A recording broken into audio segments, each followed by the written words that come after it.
Cuckoo, what it do, guys? I hope that everybody has had a beautiful week. Just got back from the silent retreat yesterday, and how I'm gonna break down these videos to explain to you guys my experience and everything you guys have been curious about. I'm gonna do day by day.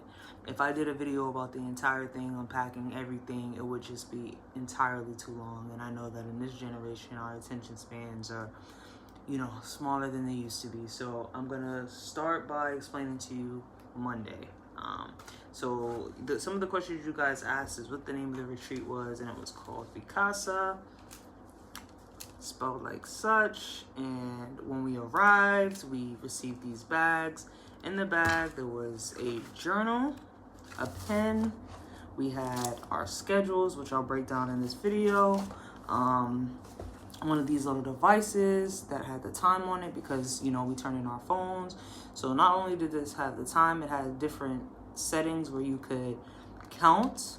One of them was to count how many times you repeated particular mantras that we did during meditation. And we also used them to count like times that we lost focus during meditation, as well as our frustration. So I didn't use it as much for the frustrations, but for the loss of thought or the train of thought interrupting my meditation, it was very helpful to see from the beginning to the end. I thought when we went there we were going to be turning in our phones immediately. We actually ended up having our phones till Tuesday, so I think it was about 4.5-5 days of silence. Monday and Tuesday we still had our phones for the most part of Tuesday. So the schedule on Monday, we checked in at 6:30. We had dinner, and after dinner we had our welcome meditation and just a small explanation of what would be going on. On the first day, he said to us, you're not here to obtain, the teacher, Alex, he was amazing. You're not here to obtain and you're not here to become. When I came, I was like, I'm going to obtain all the information that I need to become the best version of myself and ABC elemental P, but when he said that, it released me of the idea that I needed to become something or I need to obtain something. He said everything that you need to know, everything that you're looking for, and everything that you are is within you. So all you're trying to do is create space for it to reveal itself to you. And that was a beautiful message, because we sometimes in life, through our conditioning, through our experience, become so detached from our base and what we really are. And that's something that he explained in the beginning. And that was one of my main questions that I had going in. So I'm going to tell you guys the questions that I had wrote down going in. And on each day as they reveal, I'll tell you the answer to the question. So one of the questions I had was, what is my purpose? Should I be pursuing poetry? Should I be pursuing my podcast? Or should I be pouring my all into content creation, using my platform to inspire other people, particularly foster youth and minority groups like me, growing up in unfortunate circumstances, to show and lead by example that it doesn't matter where you come from. It doesn't matter where you started. It doesn't matter your childhood. It doesn't matter your trauma. You can live a beautiful life, and don't let those things hold you back. So that was one of the questions. What is my purpose, and how should I be pouring into that? Like, how am I supposed to be living my purpose? How am I supposed to be living as a vessel?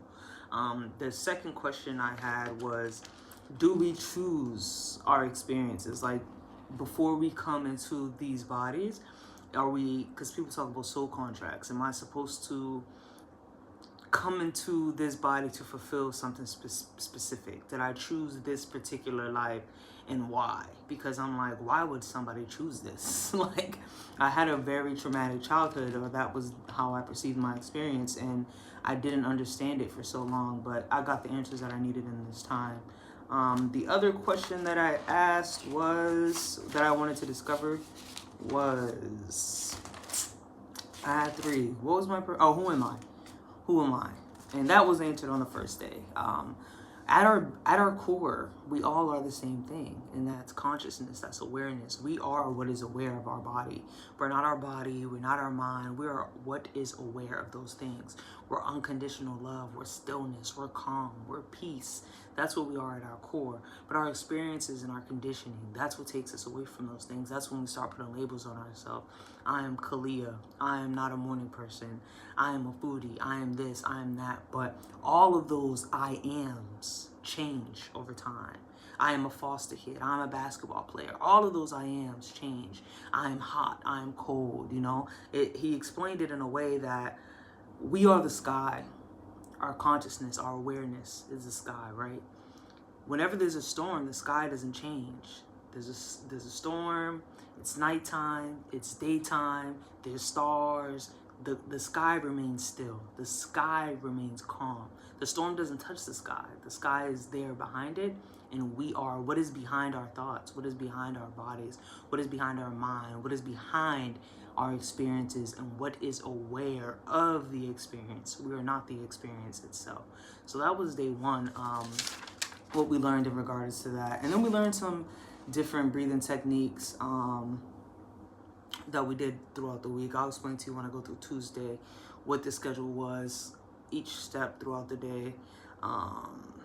So we learned that different meditations require different spinal placement. Sometimes you need to be sitting up when you're trying to do a meditation where you're visualizing your breath going through your body, down your center to balance you out, to your heart center, back up. So we learned different seating, and that was difficult for me, sitting for a long time in the meditation pose, because we did sit a lot. My hips are very tight. I didn't know that. Normally when I meditate, 5-10 minutes at a time, and we were meditating for like an hour at a time, and it was very challenging for me. Throughout the week, it got easier, but in the beginning, I struggled sitting still for a while. Also, I learned in the beginning, day one, meditation isn't about stopping your thoughts, right?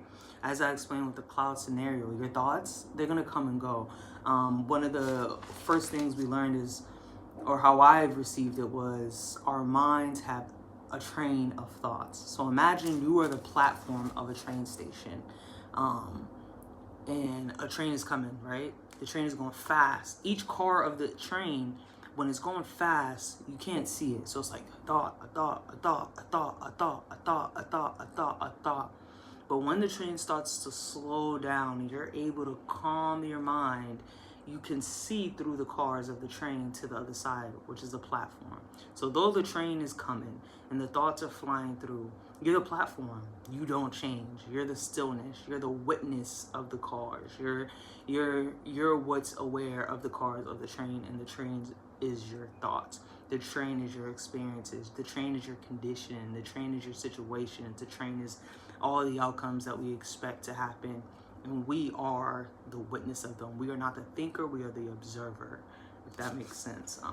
So I drew a picture of a train on day one, because I'm like, oh wow, that's why they call it train of thought, because when you think about it, your thought is like a train. Like, not talking made me realize how much I think about everything. I conceptualize every single thing. I talk myself through, okay, I'm gonna brush my teeth, I'm gonna do this, I'm gonna do that. And it is literally a train of thought, and you're witnessing the thoughts. You're not thinking the thoughts. You don't have control of your thoughts. You are aware of your thoughts. So that was important for me to understand. And another note that I took on that day was, all of our awareness is the same. The most intimate parts of us is what makes us the same. We individualize ourselves with the I am this or I am that. But at our core, we are our awareness. We are all conscious of our experience. We are all the platform. We are all the sky. We are witnessing and experiencing the human body, living the human experience with our awareness, with our consciousness.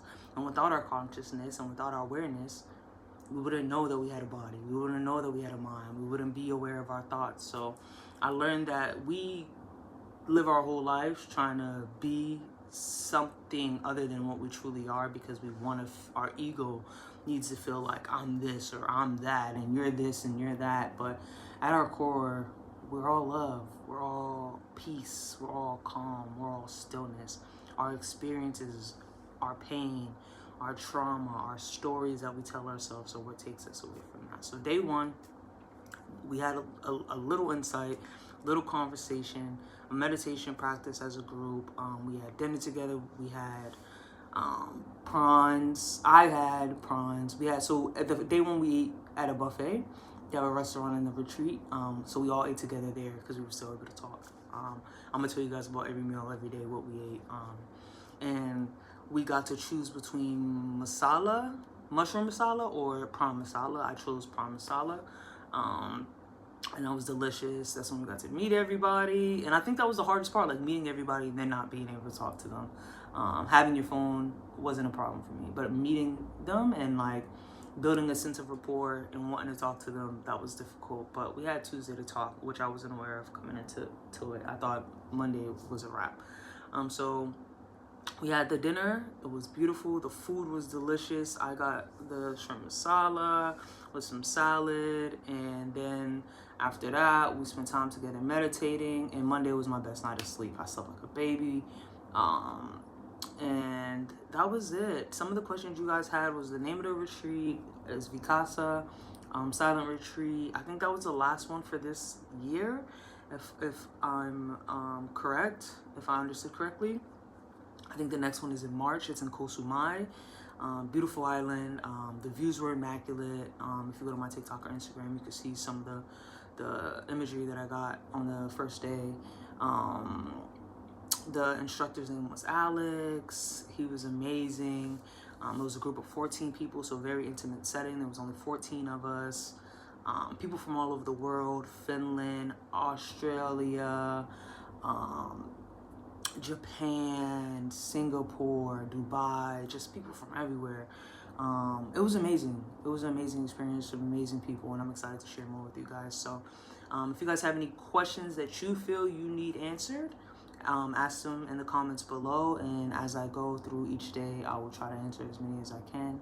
I love you guys. Thank you for continuing on this journey with me, and just remember that your peace, your love, your calmness, your stillness, and you have access to that. It's within you all the time. You don't have to search for it. It's with you. I love y'all. Peace.